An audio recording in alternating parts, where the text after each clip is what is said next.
Press conference में आए हुए मीडिया के सभी साथियों का हार्दिक अभिनंदन, स्वागत है। आज इस प्रेस कॉन्फ्रेंस में जिन बातों को लेकर हम यहाँ आप सबके समक्ष अपनी बात रखेंगे, राष्ट्रीय परिदृश्य में भी ये काफ़ी महत्वपूर्ण है। 5 मिनट के लिए अंग्रेजी में अपनी बात रखने के बाद हम लोग हिंदी में उन बातों को दोहराएंगे और बाद में जो सवाल होंगे तो आप पूछ सकते हैं। Prime minister Narendra Modi ji has done a lot for the OBC community of this country. He is the one who has ensured the constitutional status of National Commission for Backward Classes. Besides providing an opportunity for the OBC entrepreneurs through venture capital fund, giving reservation to OBCs in the admissions of Navodaya Vidyalaya, Kendriya Vidyalaya, Sainik School, like premier institutions, schools. We want to say that India Alliance led by Congress Party has been historically opposed to the OBC interest in this country.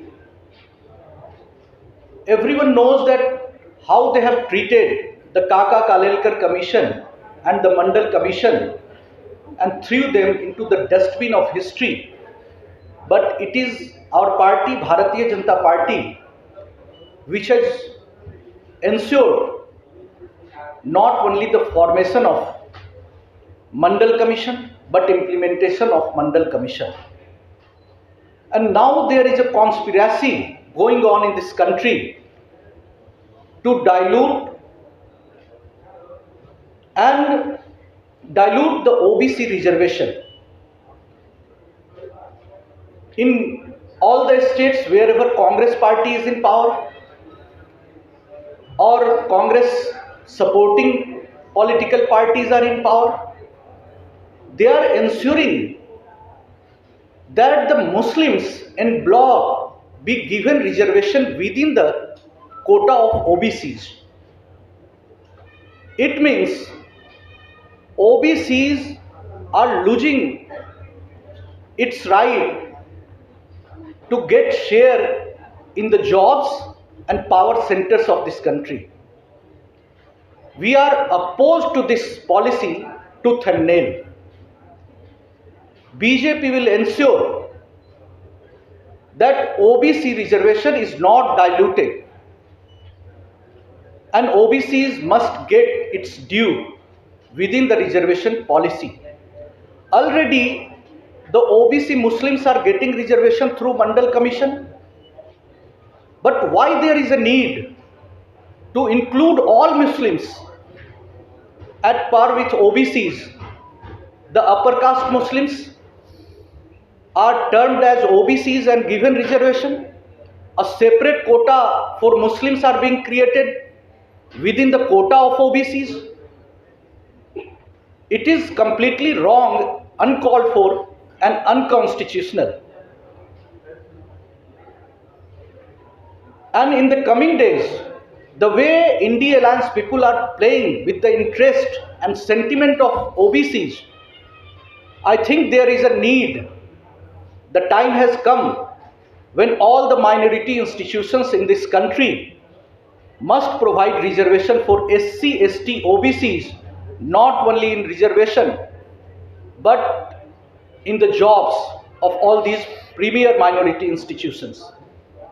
And in coming days, BJP OBC Morcha will ensure that OBC interest is not diluted, the OBC reservation is not being given to anybody else, and we will fight this battle tooth and nail. And India Alliance, Congress, RJD like parties has been exposed. साथियों, भारत के प्रधानमंत्री नरेंद्र मोदी जी ने इस देश में OBC समाज के हित के लिए और हक के लिए, उनके मान सम्मान को सुनिश्चित करने के लिए बड़े काम किए हैं, ऐतिहासिक काम किए हैं। इसमें जो सबसे बड़ा कदम है वो राष्ट्रीय पिछड़ा वर्ग आयोग को संवैधानिक दर्जा देना, और संवैधानिक दर्जा देने के बाद अब कम से कम ओबीसी आरक्षण पर कोई उंगली नहीं उठा सकता है, इस आरक्षण को खत्म करने की हिमाकत नहीं कर सकता। लेकिन कांग्रेस के नेतृत्व वाली इंडिया अलायंस पार्टियां, जिसमें राष्ट्रीय जनता दल भी शामिल है, आज धार्मिक तुष्टीकरण और मुस्लिम परस्ती की नीति के तहत ओबीसी आरक्षण की हकमारी करने में लगी है। और जिस तरीके से कांग्रेस शासित कई राज्यों में, वामपंथी शासित राज्यों में पिछड़े वर्गों के आरक्षण के भीतर मुसलमानों के लिए विशेष कोटा का प्रावधान किया जा रहा है, यह दुर्भाग्यपूर्ण है और भाजपा ओबीसी मोर्चा इसका पुरजोर विरोध करेगी। और हम इस बात को सुनिश्चित करना चाहते हैं कि ओबीसी की हकमारी कतई बर्दाश्त नहीं की जाएगी। पश्चिम बंगाल के भीतर जिस तरीके से रोहिंग्या और घुसपैठियों को पिछड़े वर्ग का दर्जा देकर के ओबीसी के कोटा में शामिल किया गया, उनको आरक्षण का लाभ दिया जा रहा है, और पूरे मुस्लिम समाज को, जिसमें सवर्ण मुस्लिम भी शामिल हैं, उनको पिछड़ा मानकर ओबीसी आरक्षण का लाभ इन टोटो देने की कोशिश हो रही है। ये एक तरीके से ओबीसी आरक्षण के भीतर धार्मिक आरक्षण देने की जो कवायद कांग्रेस और कांग्रेस समर्थित पार्टियों ने की है, वह बहुत ही घातक है, विघटनकारी और विभाजनकारी है। पर एक सवाल उठता है और हम जरूरत भी महसूस कर रहे हैं कि देश के जितने भी अल्पसंख्यक शिक्षण संस्थान हैं, प्रीमियर इंस्टीट्यूशंस हैं, वहां भी एससी, एसटी और ओबीसी को एडमिशन में आरक्षण मिलना चाहिए। वहां उन संस्थानों में नौकरियों में भी एससी, एसटी, ओबीसी को आरक्षण मिलना चाहिए। और जो देश में हो रहा है कि धार्मिक तुष्टीकरण की नीति के कारण जो ये सेक्युलरवाद की राजनीति है, धर्मनिरपेक्षता की राजनीति, यह निश्चित तौर पर सामाजिक न्याय की राजनीति के खिलाफ है। धर्मनिरपेक्षता के नाम पर जिस तरीके से धार्मिक तुष्टीकरण और मुस्लिम परस्ती को बढ़ावा दिया जा रहा है, यह सामाजिक न्याय विरोधी अवधारणा है और इसको तूल देकर पिछड़ों की सबसे ज्यादा हकमारी करने की कोशिश की जा रही है। पिछड़ों के इंटरेस्ट के साथ खिलवाड़ किया जा रहा है। हम इसका विरोध करते हैं और इंडिया अलायंस पार्टियों को और बिहार की जनता से और देश की जनता से आह्वान करते हैं कि ये पार्टियां जो पिछड़ों के और सामाजिक न्याय की बात करती हैं, लेकिन इसकी आड़ में मुस्लिम परस्ती और धार्मिक तुष्टीकरण की नीति को तूल देकर जो समाज के वंचित शोषित वर्ग के लोग हैं, उनके साथ अन्याय करने का काम कर रही है।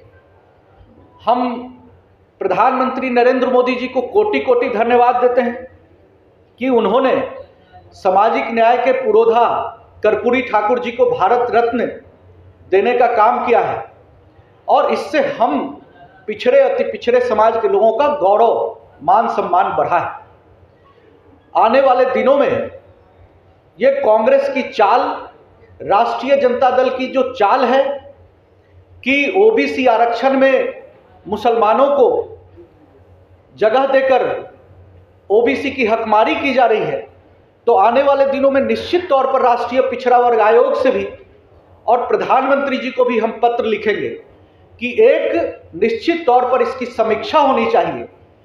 जहां कई राज्यों में सवर्ण मुसलमानों को ओबीसी घोषित करके आरक्षण दिया जा रहा है। जब प्रधानमंत्री नरेंद्र मोदी जी ने सामान्य वर्ग के गरीबों के लिए विशेष 10% आरक्षण का प्रावधान किया है, जिसके अंतर्गत जो सामान्य वर्ग के हिंदू, मुसलमान, किसी भी धर्म के लोग आरक्षण का लाभ ले सकते हैं, तब ओबीसी आरक्षण के साथ खिलवाड़ करने की कांग्रेस और RJD, Samajwadi party, TMC, DMK और वामपंथी दल जो केरल में है, इनकी साजिश और चाल को हम समझ चुके हैं और देश की जनता से हम अपील करना चाहते हैं इस लोकसभा चुनाव में कि समस्त देश के ओबीसी, पिछड़े, अति पिछड़े समाज के लोगों को एकजुट होकर कांग्रेस की इस चाल के खिलाफ नरेंद्र मोदी जी का हाथ मजबूत करना चाहिए। और हम आने वाले दिनों में सुनिश्चित करेंगे कि ओबीसी की आरक्षण के भीतर जिस किसी भी मुस्लिम समाज के जातियों को, सवर्ण जातियों को घुसेर कर जबरन आरक्षण देने का जो काम किया जा रहा है, इनको निकाल बाहर किया जाए। और आज ये महत्वपूर्ण विषय है जो सिर्फ बिहार के लिए ही महत्वपूर्ण नहीं है, पूरे देश के लिए महत्वपूर्ण है। आप सभी के माध्यम से हम देश की जनता के समक्ष ये बात रखने आए थे और हम अपील करने आए थे और हम चाहते हैं कि इस प्रेस कॉन्फ्रेंस के माध्यम से देश की जनता और बिहार की जनता जागरूक हो और हम सभी इस एजेंडे को लेकर के ओबीसी के हक और ओबीसी के मान सम्मान को सुनिश्चित करने के लिए हम सभी संकल्पित हैं। धन्यवाद। सर, महिला कांग्रेस काम कर रहे हैं आप लोग कि आने वाले चुनाव में उन मुद्दों पर, उन रणनीतियों पे काम होगा? देखिए, इस तरह से पार्टी का एक सिस्टम है और पार्टी अपने तौर पर निश्चित तौर पर हर बात का अध्ययन करती है और भारतीय जनता पार्टी संगठन और विचारधारा की पार्टी है, तो संगठन के तौर पर हम सतत सक्रिय हैं, संघर्षशील हैं कि भारतीय जनता पार्टी का हर एक कार्यकर्ता घरों से निकले और हर व्यक्ति को अपने मत के अधिकार का उपयोग करना चाहिए। एक बात निश्चित है कि समाज का वंचित, शोषित तबका जो आज भारतीय जनता पार्टी की ओर और बिहार के भविष्य को लेकर, इस देश के भविष्य को लेकर नरेंद्र मोदी जी की ओर निगाहें उठाए हुए है, तो भाजपा अपने वोट निश्चित तौर पर सुनिश्चित कर रही है कि नरेंद्र मोदी जी के लिए एक एक वोट पड़े। और हम इस बात को लेकर के आश्वस्त हैं कि नरेंद्र मोदी जी एक बार फिर से भारत का प्रधानमंत्री बनेंगे और 400 सीटें तो पार करेंगे ही, बिहार में भी हम 40 की 40 सीटें जीतने के लिए संघर्षरत हैं और हम काम कर रहे हैं।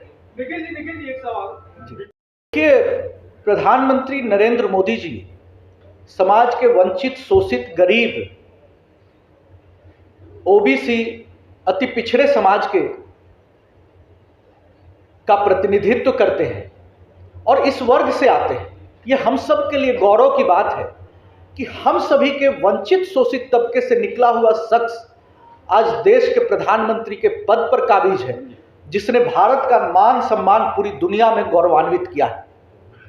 और प्रधानमंत्री जी के खिलाफ आपको याद होगा कि अलका लांबा तो बहुत कांग्रेस की राजनीति में किस पायदान पर हायरार्की सिस्टम में है। उनकी शीर्ष नेता सोनिया गांधी जी ने कभी उनको खून का सौदागर और मौत का सौदागर कहा था। और मणिशंकर अय्यर ने क्या कहा, सलमान खुर्शीद ने क्या कहा, ये सबको पता है। और समाज के जो दलित, पिछड़े, अति पिछड़े समाज के लोग हैं, जब शीर्ष पदों पर पहुंचते हैं तो जो एलीट साइकिया है वो बार बार इस तरह से प्रॉम्प्ट करता है कि उनको डेमोरलाइज करने के लिए, उनके मान सम्मान को घटाने के लिए इस तरीके की घटिया शब्दों से उनको संबोधित करने का काम करती है। पिछड़ा, अति पिछड़ा समाज देश का देख रहा है और इसका जवाब कांग्रेस, पूरे देश में कांग्रेस को हम देंगे। मुकेश सहनी ने कहा